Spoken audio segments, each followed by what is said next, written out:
तुमने बांटो मुझे कुमाऊं गढ़वाल में, मैं न्याय का मंदिर हूं, मुझे न्याय के लिए आशियाना दे दो। नमस्कार, मैं हूं योगेश भट्ट और आप देखना शुरू कर चुके हैं Uttarakhand news today network. Nainital स्थित उत्तराखंड हाईकोर्ट इन दिनों खुद अपने लिए न्याय मांग रहा है, जिसने राज्य बनने के बाद हजारों लाखों लोगों के साथ नैनीताल के ब्रिटिश काल के समय गौथिक शैली वाले इस भवन से न्याय किया होगा। इन दिनों वह अपने आशियाने को तलाशने के लिए जस्टिस की लड़ाई लड़ रहा है। उत्तराखंड राज्य को बने 24 साल हो गए, लिहाजा आज तक न तो प्रदेश को स्थायी राजधानी मिल सकी और न ही पर्वतीय राज्य की मूल संरचना पर विचार विमर्श हो सका।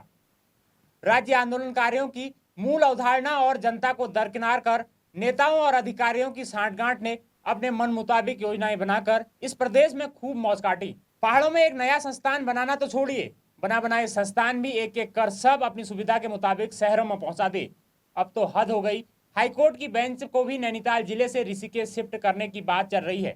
हो सकता है एक बेंच को आधार बनाकर पूरा हाईकोर्ट वहीं पहुंचा दिया जाए। यह मामला इन दिनों उत्तराखंड में जोर गरमा रहा है। कुमाऊं में वकीलों का विरोध तो गढ़वाल के अधिवक्ता इसके समर्थन में कूद पड़े हैं। ऋषिकेश के Indian drugs and pharmaceutical limited IDPL में हाईकोर्ट की बेंच खोलने के बाद नैनीताल हाईकोर्ट और जिलों की बार से जुड़े अधिवक्ताओं के बीच जंग छिड़ गई है। अधिवक्ता कुमाऊं और गढ़वाल दो खेमों में बढ़ते जा रहे हैं। कुमाऊं वाले हाईकोर्ट गढ़वाल में नहीं जाने देना चाहते और गढ़वाल वाले हाईकोर्ट की बेंच ऋषिकेश में खोलने के लिए लामबंद हो गए हैं। ऋषिकेश में बेंच खोलने के अलावा हाईकोर्ट को नैनीताल से शिफ्ट करने का मसला भी साथ साथ चल रहा है। हाईकोर्ट बार में भी इसको लेकर खेमेबंदी हो गई है। इस पूरे प्रकरण में सरकार की ओर से अब तक कोई प्रतिक्रिया सामने नहीं आई है, लेकिन विपक्षी दल कांग्रेस के प्रदेश उपाध्यक्ष सूर्यकांत धस्माना ने पूरा हाईकोर्ट ऋषिकेश शिफ्ट करने की मांग करके इस पर कुमाऊं गढ़वाल की सियासत को नई चिंगारी दे दी है। इधर कुमाऊं के अधिकांश विधायक हाईकोर्ट को नैनीताल से कहीं और शिफ्ट किए जाने के विरोध में खड़े हो गए हैं। देर सवेर अन्य नेता भी, जिन्हें गैरसैंण में सदन चलाने में ठंड महसूस होती है, इस मसले पर सियासी मजबूरियों के हिसाब से वह भी अपना रुख साफ कर ही देंगे।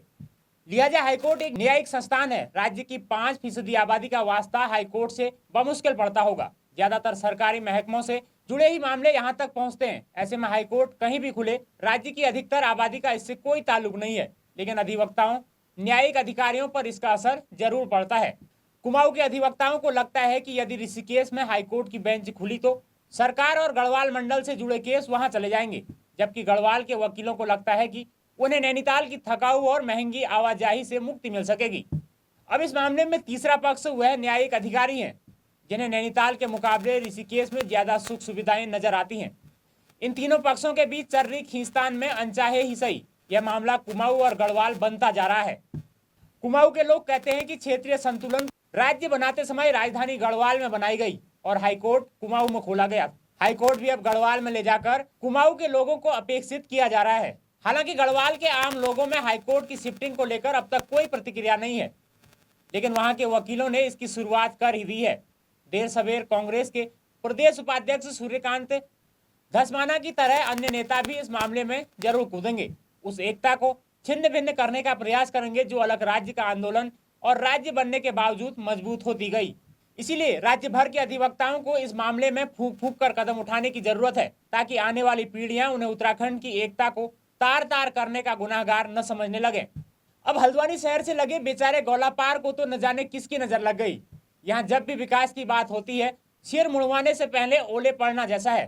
पहले ISBT पर रोक लगी, यहाँ के अंतर्राष्ट्रीय स्टेडियम का तो आंखों देखा हाल है, और अब हाईकोर्ट ने भी इस जगह से मुंह ही मोड़ लिया है।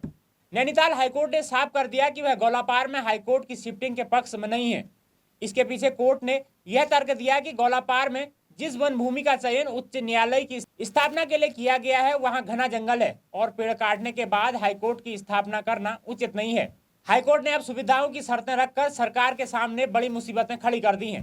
हाईकोर्ट के रजिस्ट्रार जनरल ने मुख्य सचिव राधा रतूड़ी से कहा कि एक हफ्ते के भीतर 14 मई तक पोर्टल बनाएं, जिसमें अधिवक्ताओं और जनता के इस विषय पर सुझाव लिए जा सके, वह हाईकोर्ट शिफ्टिंग के पक्ष में है या फिर नहीं।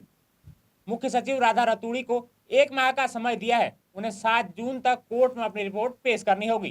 कोर्ट ने अपनी शर्तों में कहा है कि हाईकोर्ट की स्थापना के लिए न्यायाधीशों, न्यायिक अधिकारियों के लिए आवास, कोर्ट रूम, कॉन्फ्रेंस हॉल की व्यवस्था के लिए पर्याप्त जमीन हो, जगह इतनी हो जहां कम से कम 7,000 वकीलों के लिए चैम्बर, कैंटीन, पार्किंग स्थल की पर्याप्त सुविधाएं उपलब्ध हों। इसके साथ ही वह भूमि ऐसी हो जहां अच्छी चिकित्सा सुविधाएं और बेहतर कनेक्टिविटी भी उपलब्ध हो। लगता है कोर्ट ने जिस तरह की शर्तें रखी हैं, तय है कि नैनीताल जिले में कहीं भी हाईकोर्ट शिफ्ट करने लायक संसाधन नहीं मिलेंगे। ऋषिकेश, उधम सिंह नगर, हरिद्वार या देहरादून में ही यह मौज वाली सुविधाएं मिल सकती हैं। हालांकि मुख्यमंत्री और नेता प्रतिपक्ष कुमाऊं से हैं, ऐसे में सरकार अपने सियासी नफा नुकसान को देखते हुए कोर्ट को गढ़वाल मंडल में शिफ्ट करने का प्रस्ताव देने पर जरूर हिचकेगी। न्यायिक अधिकारियों ने सुविधाओं की कमी और नैनीताल पर बढ़ते बोझ को देखते हुए हाईकोर्ट को शिफ्ट करने पर सरकार से नया प्रस्ताव मांगा है।